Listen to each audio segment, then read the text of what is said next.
Recording by Anne Erickson. Pichon and Sons of the Croix Rousse.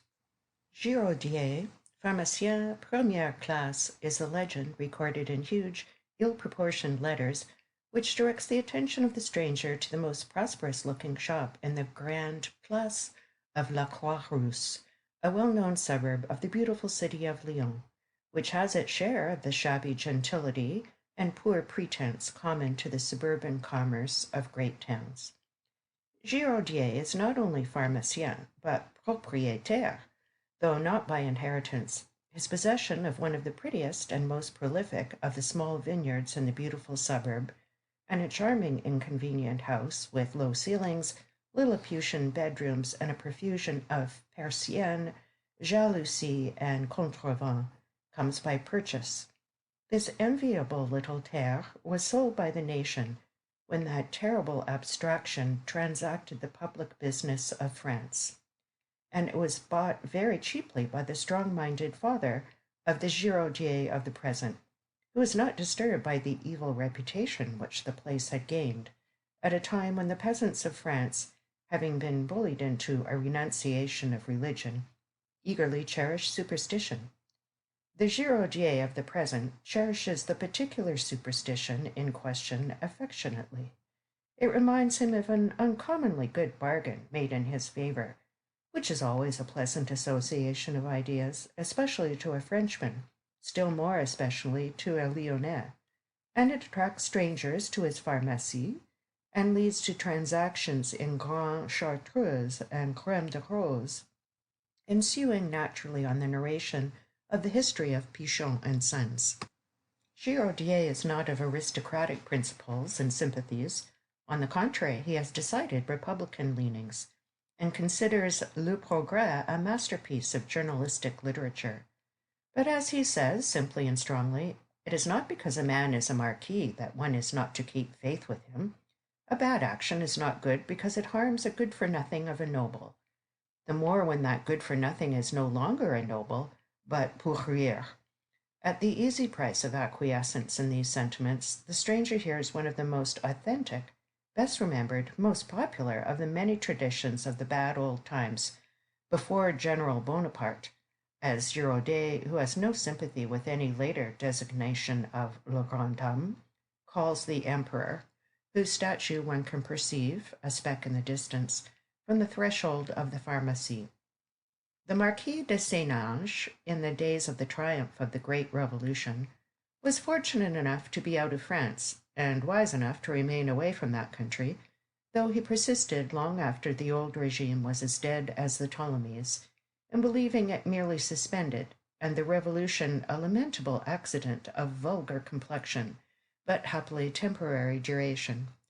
The Marquis de Stench, who affected the style régence, and was the politest of infidels and the most refined of voluptuaries, got on indifferently in inappreciative foreign parts, but the members of his family, his brothers and sisters, two of whom were guillotined, while the third escaped to Savoy and found refuge there in a convent of her order, got on exceedingly ill in France. If the ci-devant marquis had had plenty of money to expend in such feeble imitations of his accustomed pleasures as were to be had out of Paris, he would not have been much affected by the fate of his relatives. But money became exceedingly scarce. The marquis had actually beheld many of his peers reduced to the necessity of earning the despicable but indispensable article after many ludicrous fashions. And the duration of this absurd upsetting of law, order, privilege, and property began to assume unexpected and very unpleasant proportions. The Château de Stench, with its surrounding lands, was confiscated to the nation during the third year of the emigration of the Marquis de Stench, and the greater part of the estate was purchased by a thrifty, industrious, and rich avocat named Prosper Alix, a widower with an only daughter. Prosper Alix enjoyed the esteem of the entire neighborhood. First, he was rich. Secondly, he was of a taciturn disposition and of a neutral tint in politics. He had done well under the old regime, and he was doing well under the new. thank God, or the Supreme Being, or the First Cause, or the Goddess Reason herself for all. He would have invoked Dagon, Moloch, or Kali quite as readily as the saints and the Madonna, who had gone so utterly out of fashion of late. Nobody was afraid to speak out before Prosper Alix. He was not a spy, and though a cold-hearted man, except in the instance of his only daughter, he never harmed anybody. Very likely it was because he was the last person in the vicinity whom anybody would have suspected of being applied to by the dispossessed family, that the son of the Marquis's brother, a young man of promise, of courage, of intellect, and of morals of decidedly a higher caliber than those actually and traditionally imputed to the family, sought the aid of the new possessor of the Chateau de Saint-Ange, which had changed its old title for that of the Maison Alix. The father of Monsieur Paul de Saint-Ange had perished in the September massacres. His mother had been guillotined at Lyons, and he, who had been saved by the interposition of a young comrade, whose father had, in the wonderful rotations of the wheel of fate, acquired authority in the place where he had once esteemed the notice of the nephew of the Marquis a crowning honor for his son, had passed through the common vicissitudes of that dreadful time, which would take a volume for their recital in each individual instance. Paul de Saint-Ange was a handsome young fellow, frank, high-spirited, and of a brisk and happy temperament, which, however, modified by the many misfortunes he had undergone, was not permanently changed.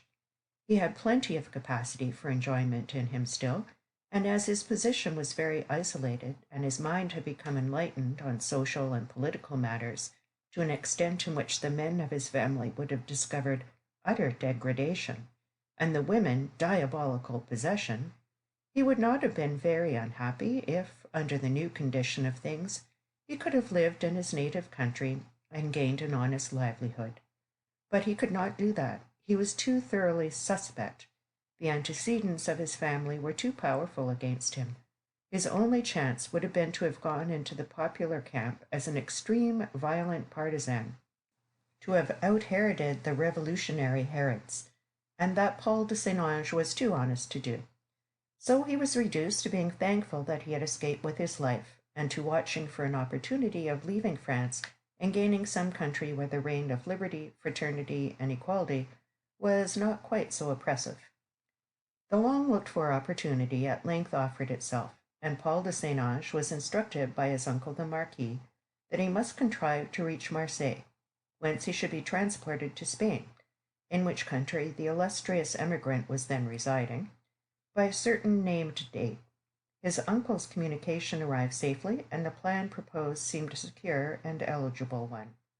Only in two respects was it calculated to make Paul de Saint-Ange thoughtful. The first was, that his uncle should take any interest in the matter of his safety.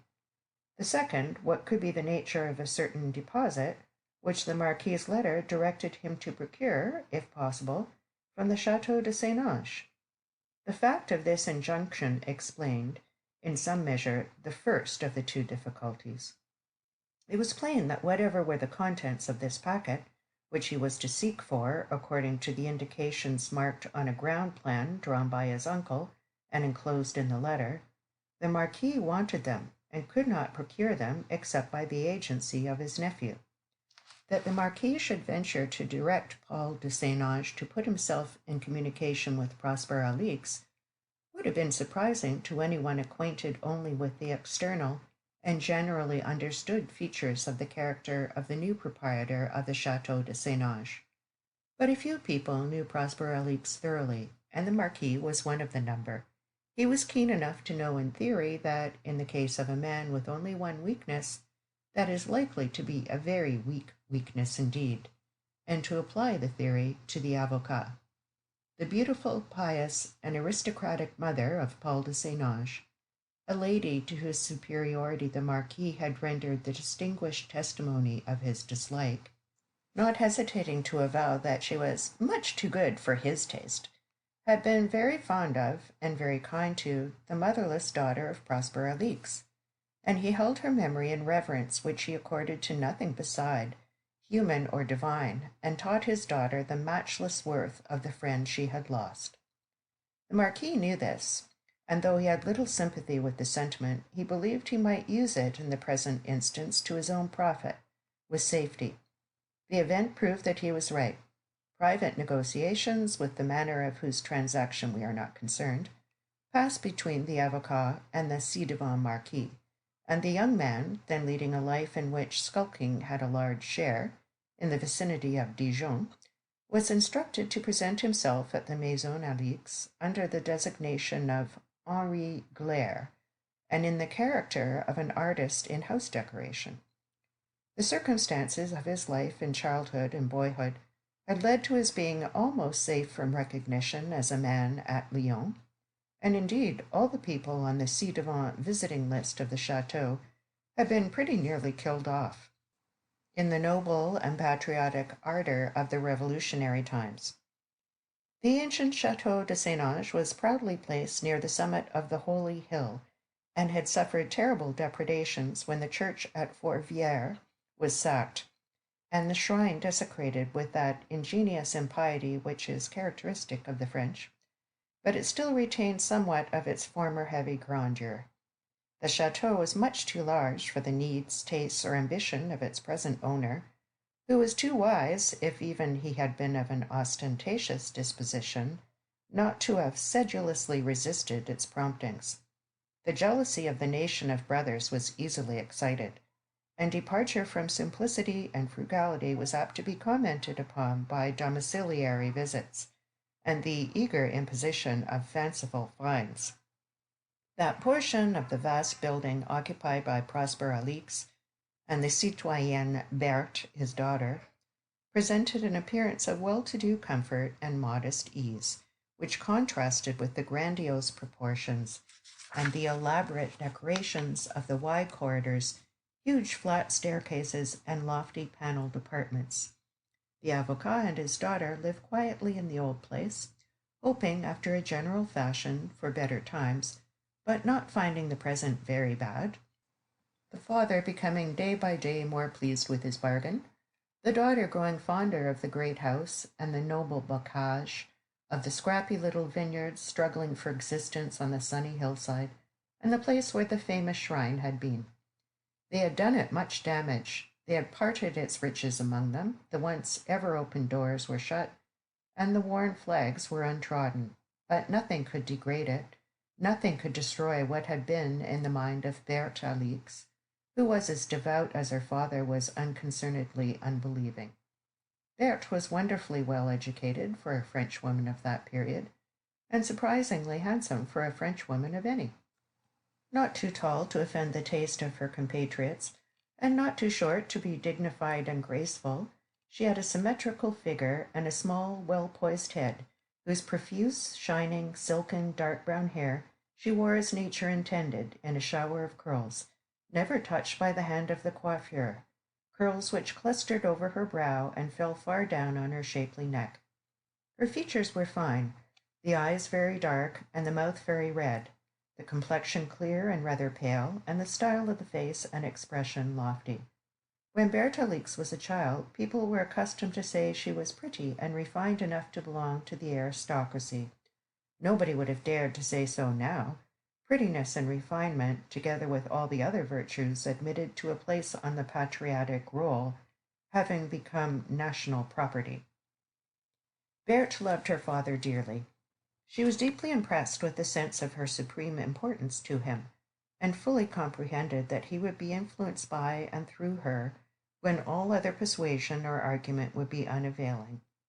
When Prosper Alix wished and intended to do anything rather mean or selfish, he did it without letting Berthe know, and when he wished to leave undone something which he knew his daughter would decide ought to be done, he carefully concealed from her the existence of the dilemma. Nevertheless, this system did not prevent the father and daughter being very good and even confidential friends.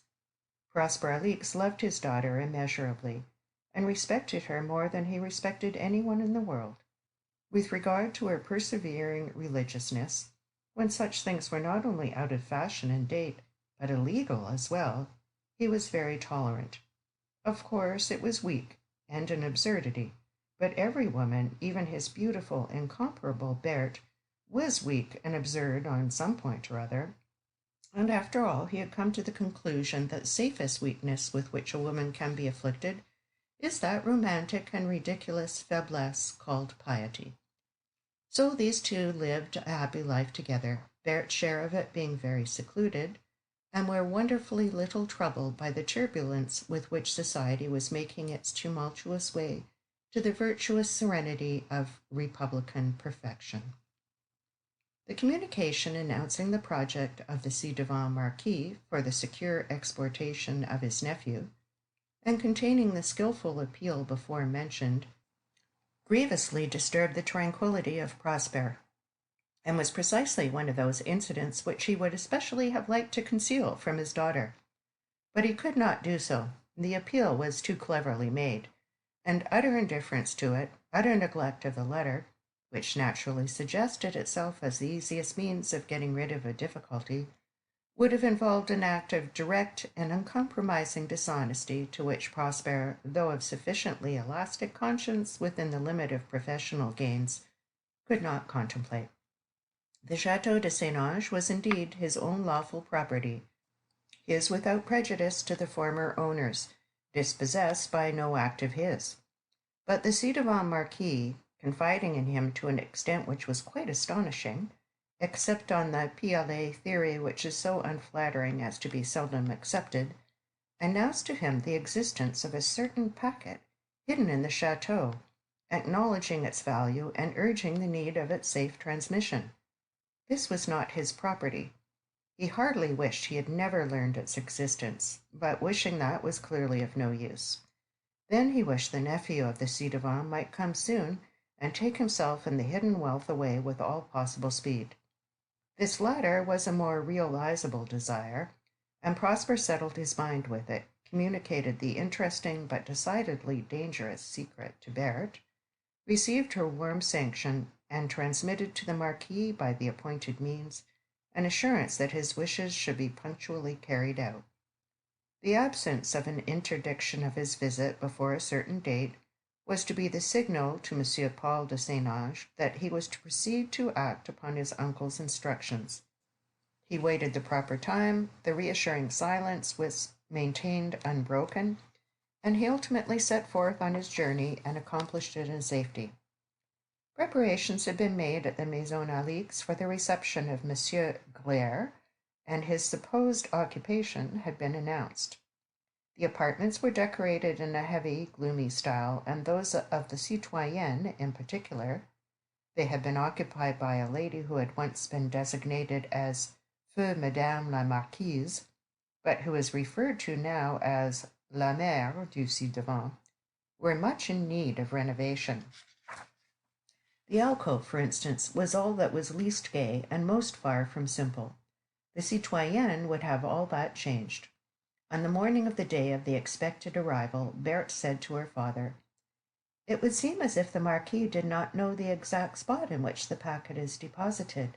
Monsieur Paul's assumed character implies the necessity for a search." Monsieur Henri Glaire, arrived at the Maison Alix, was fraternally received and made acquainted with the sphere of his operations.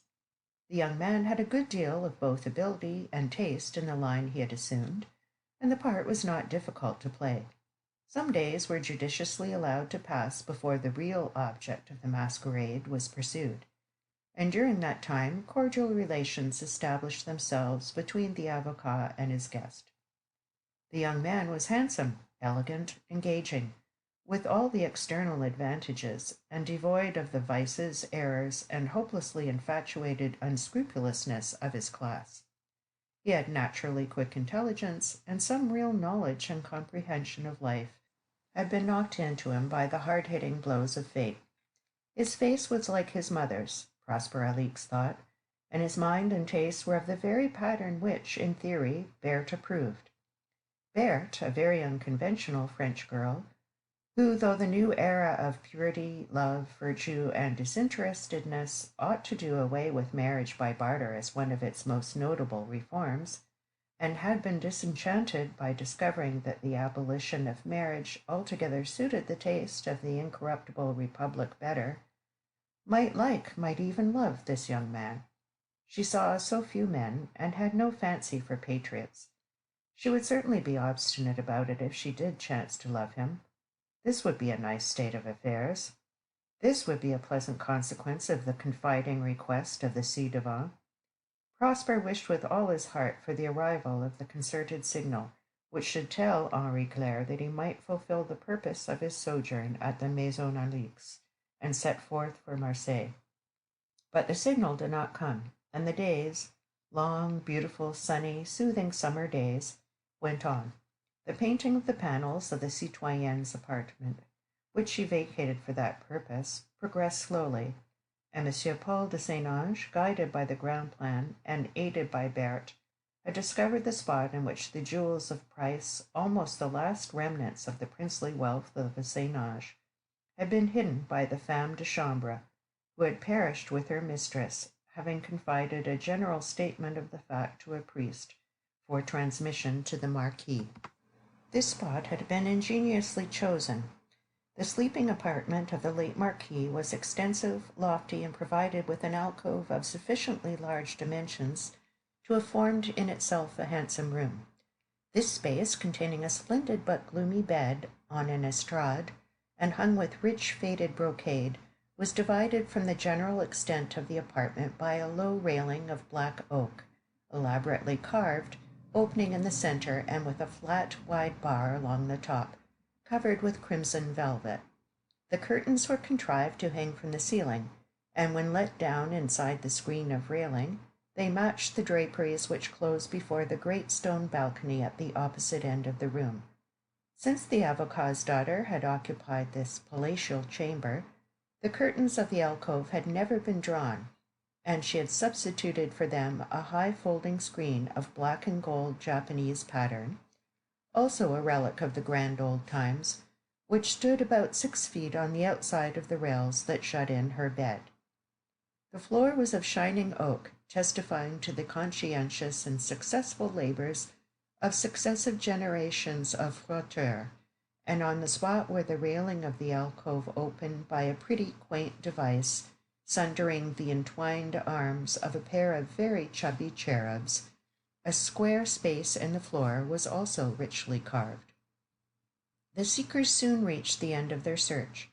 A little effort removed the square of carved oak, and underneath they found a casket, evidently of old workmanship, richly wrought in silver, much tarnished, but quite intact.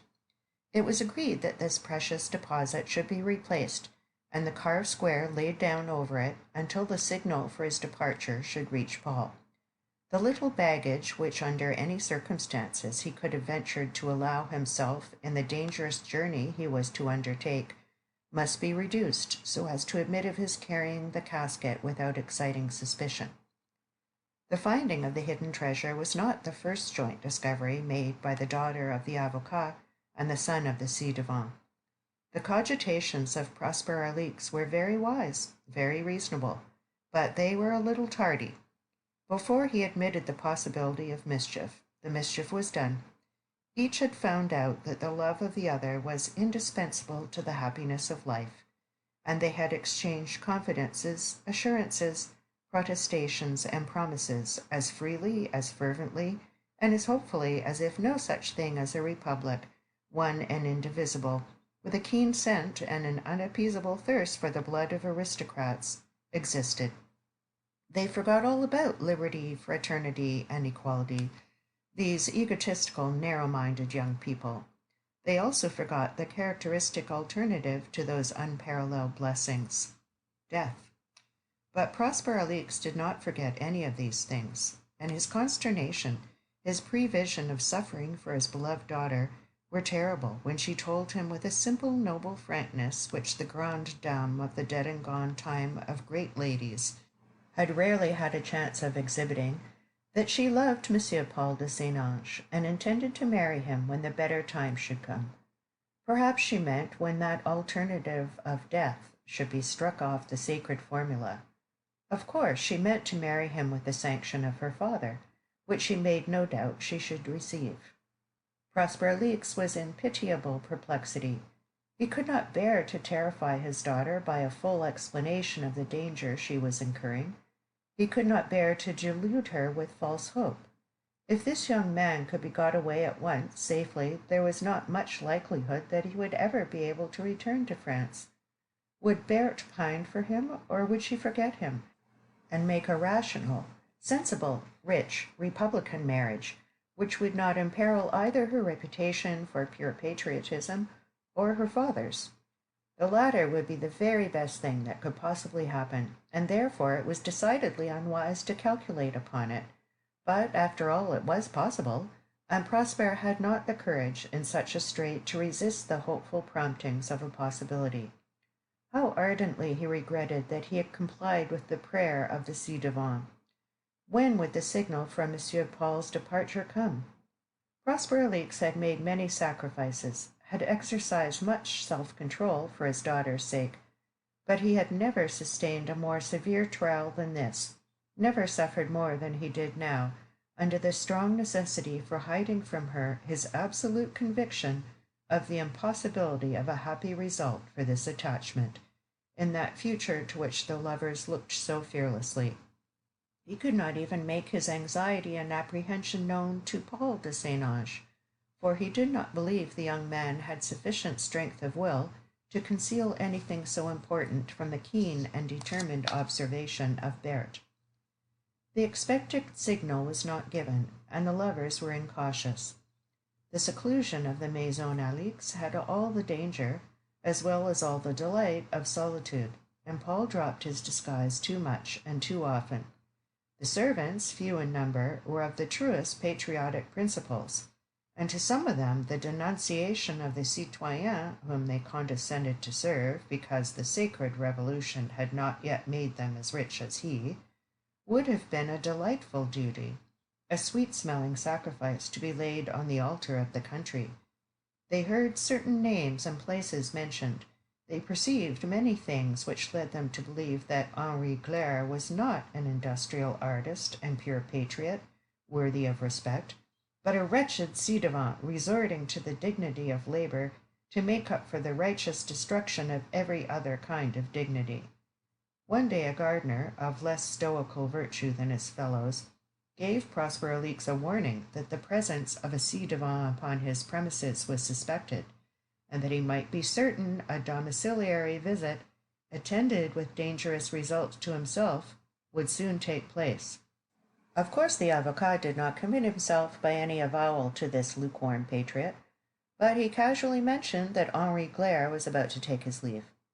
What was to be done? He must not leave the neighborhood without receiving the instructions he was awaiting, but he must leave the house, and be supposed to have gone quite away.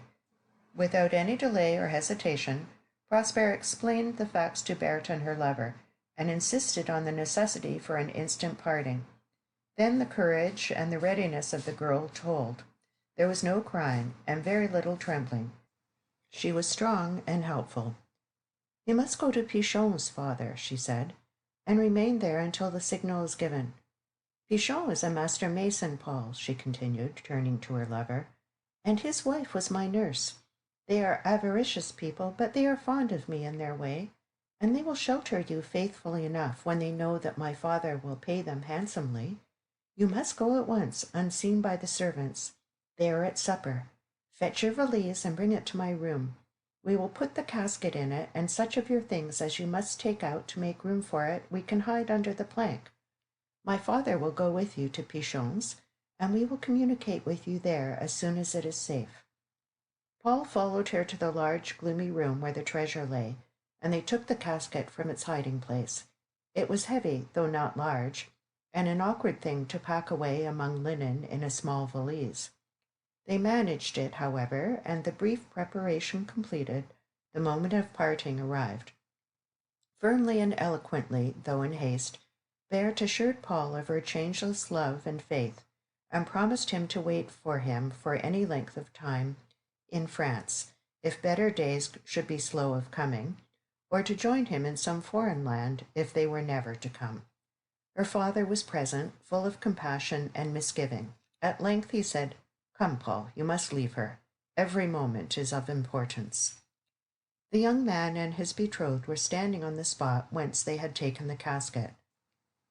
The carved rail with the heavy curtains might have been the outer sanctuary of an altar, and they, bride and bridegroom, before it, with earnest loving faces and clasped hands. "Farewell, Paul," said Berthe. "Promise me once more, in this the moment of our parting, that you will come to me again, if you are alive, when the danger is past." "Whether I am living or dead, Berthe," said Paul de St. Ange, strongly moved by some sudden inexplicable instinct, "I will come to you again." In a few more minutes, Prosper Alix and his guest, who carried, not without difficulty, the small but heavy leather valise, had disappeared in the distance, and Berthe was on her knees before the prie-dieu of the ci-devant marquise, her face turned towards the holy hill of Fourvière.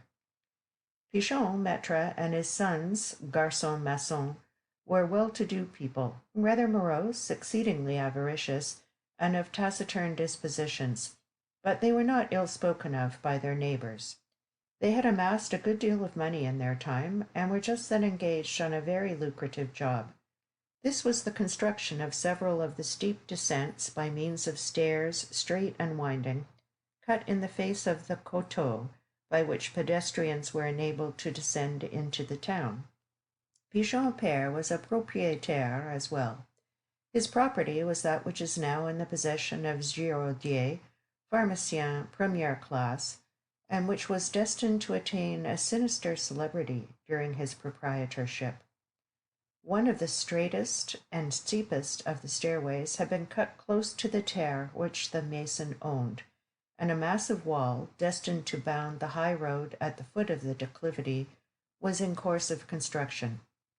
When Prosper Alix and Paul de St. Ange reached the abode of Pichon, the master mason, with his sons and workmen, had just completed their day's work, and were preparing to eat the supper served by the wife and mother, a tall, gaunt woman who looked as if a more liberal scale of housekeeping would have done her good, but on whose features the stamp of that devouring and degrading avarice, which is the commonest vice of the French peasantry, was set as plainly as on the hard faces of her husband and her sons.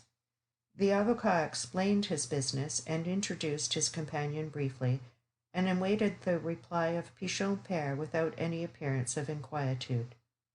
"You don't run any risk," he said. "At least, you don't run any risk which I cannot make it worth your while to incur. It is not the first time you have received a temporary guest on my recommendation. You know nothing about the citizen Glaire, except that he is recommended to you by me. I am responsible. You can, on occasion, make me so. The citizen may remain with you a short time, can hardly remain long. Say, citizen, is it agreed? I have no time to spare." It was agreed, and Prosper Alix departed, leaving Monsieur Paul de St. Ange convinced that the right, indeed the only thing, had been done, and yet much troubled and depressed. Pichon père was a short, squat, powerfully built man, verging on 60, whose thick, dark, grizzled hair, sturdy limbs, and hard hands on which the muscles showed like cords, spoke of endurance and strength. He was indeed noted in the neighborhood for those qualities. His sons resembled him slightly, and each other closely, as was natural, for they were twins. They were heavy, lumpish fellows, and they made but an ungracious return to the attempted civilities of the stranger, to whom the offer of their mother to show him his room was a decided relief. As he rose to follow the woman, Paul de St. Ange lifted his small valise with difficulty from the floor, on which he had placed it on entering the house, and carried it out of the room in both his arms. The brothers followed these movements with curiosity, and when the door closed behind their mother and the stranger, their eyes met. 24 hours had passed away, and nothing new had occurred at the Maison Alix. The servants had not expressed any curiosity respecting the departure of the citizen Glaire. No domiciliary visit had taken place, and Berthe and her father were discussing the propriety of Prosper's venturing, on the pretext of an excursion in another direction, a visit to the isolated and quiet dwelling of the master mason. No signal had yet arrived. It was agreed that after the lapse of another day, if their tranquillity remained undisturbed, Prosper Alix should visit Paul de St. Ange. Berthe, who was silent and preoccupied, retired to her own room early, and her father, who was uneasy and apprehensive, desperately anxious for the promised communication from the Marquis, was relieved by her absence. The moon was high in the dark sky, and her beams were flung across the polished oak floor of Bert's bedroom, through the great window with the stone balcony, when the girl, who had gone to sleep with her lover's name upon her lips in prayer, awoke with a sudden start and sat up in her bed. An unbearable dread was upon her, and yet she was unable to utter a cry. She was unable to make another movement. Had she heard a voice? No, no one had spoken, nor did she fancy that she heard any sound. But within her, somewhere inside her heaving bosom, something said, "Bert." And she listened and knew what it was. And it spoke and said, "I promised you that, living or dead, I would come to you again. And I have come to you, but not living." She was quite awake. Even in the agony of her fear, she looked around and tried to move her hands to feel her dress and the bedclothes, and to fix her eyes on some familiar object that she might satisfy herself before this racing and beating, this whirling and yet icy chilliness of her blood should kill her outright, that she was really awake. "I have come to you, but not living." What an awful thing that voice speaking within her was. She tried to raise her head and to look towards the place where the moonbeams marked bright lines upon the polished floor, which lost themselves at the foot of the Japanese screen. She forced herself to this effort and lifted her eyes, wild and haggard with fear, and there, the moonbeams at his feet, the tall black screen behind him, she saw Paul de St. Ange. She saw him. She looked at him quite steadily. She rose slowly with a mechanical movement and stood upright beside her bed, clasping her forehead with her hands and gazing at him. He stood motionless, in the dress he had worn when he took leave of her, the light-colored riding coat of the period, with a short cape, and a large white cravat tucked into the double breast. The white muslin was flecked, and the front of the riding coat was deeply stained with blood. He looked at her, and she took a step forward, another. Then, with a desperate effort, she dashed open the railing and flung herself on her knees before him, with her arms outstretched as if to clasp him. But he was no longer there. The moonbeams fell clear and cold upon the polished floor, and lost themselves where Berthe lay, at the foot of the screen, her head upon the ground, and every sign of life gone from her. "Where's the citizen Claire?" asked Prosper Alix of the citoyenne Pichon, entering the house of the master mason abruptly, with a stern and threatening countenance. "I have a message for him. I must see him." "I know nothing about him," replied the citoyenne, without turning in his direction or relaxing her culinary labors. "He went away from here the next morning, and I did not trouble myself to ask where. That is his affair." "He went away without letting me know? Be careful, citoyenne. This is a serious matter." "So they tell me," said the woman with a grin which was not altogether free from pain and fear. "For you. A serious thing to have a suspect in your house, and palm him off on honest people. However, he went away peacefully enough when he knew we had found him out, and that we had no desire to go to prison or worse on his account or yours." She was strangely insolent, this woman, and the listener felt his helplessness. He had brought the young man there with such secrecy, he had so carefully provided for the success of concealment. "Who carried his valise?" Prosper Alix asked her suddenly. "How should I know?" she replied, but her hands lost their steadiness, and she upset a stewpan. "He carried it here, didn't he? And I suppose he carried it away again." Prosper Alix looked at her steadily. She shunned his gaze, but she showed no other sign of confusion. Then horror and disgust of the woman came over him. "I must see Pichon," he said. "Where is he?" "Where should he be but at the wall? He and the boys are working there as always. The citizen can see them, but he will remember not to detain them. In a little quarter of an hour the soup will be ready." The citizen did see the master mason and his sons, and after an interview of some duration he left the place in a state of violent agitation and complete discomfiture. The master mason had addressed to him these words at parting: I assert that the man went away of his own free will, but if you do not keep very quiet, I shall deny that he came here at all. You cannot prove he did, and I will denounce you for harboring a suspect and ci-devant under a false name.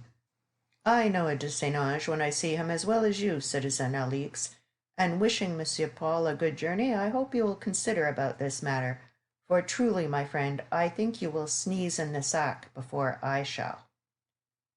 We must bear it, Berthe, my child, said Prosper Alix to his daughter many weeks later, when the fever had left her and she was able to talk with her father of the mysterious and frightful events which had occurred. We are utterly helpless. There is no proof, only the word of these wretches against mine, and certain destruction to me if I speak. We will go to Spain and tell the Marquis all the truth, and never return if you would rather not. But for the rest, we must bear it. Yes, my father, said Berthe submissively. I know we must, but God need not, and I don't believe he will. The father and daughter left France unmolested, and Berthe bore it as well as she could. When better times came, they returned. Prosper Alix, an old man, and Berthe, a stern, silent, handsome woman, with whom no one associated any notions of love or marriage. But long before their return, the traditions of the Croix Rousse were enriched by circumstances which led to that before-mentioned capital bargain made by the father of the Giraudier of the present. These circumstances were the violent death of Pichon and his 2 sons, who were killed by the fall of a portion of the great boundary wall on the very day of its completion, and the discovery, close to its foundation, at the extremity of Pichon's terre, of the corpse of a young man attired in a light-colored riding-coat, who had been stabbed through the heart. Berthe Alix lived alone in the Château de Saint-Ange, under its restored name, until she was a very old woman. She lived long enough to see the golden figure on the summit of the holy hill, long enough to forget the bad old times, but not long enough to forget or cease to mourn the lover who had kept his promise and come back to her, the lover who rested in the earth which once covered the bones of the martyrs, and who kept a place for her by his side. She has filled that place for many years. You may see it when you look down from the second gallery of the bell tower at Fourvière, following the bend of the outstretched golden arm of Notre Dame. The chateau was pulled down some years ago, and there is no trace of its former existence among the vines. Good times and bad times, and again good times have come for the Croix Rousse, for Lyon, and for France since then. But the remembrance of the treachery of Pichon and sons, and of the retribution which at once exposed and punished their crime, outlives all changes. And once every year, on a certain summer night, 3 ghostly figures are seen, by any who have courage and patience to watch for them, gliding along by the foot of the boundary wall, 2 of them carrying a dangling corpse, and the other implements for mason's work and a small leather valise. Giraudier, pharmacien, has never seen these ghostly figures, but he describes them with much minuteness, and only the esprit fort of the Croix Rousse deny that the ghosts of Pichon and sons are not yet laid. Pichon and Sons of the Croix Rousse. Recording by Anne Erickson, Toronto.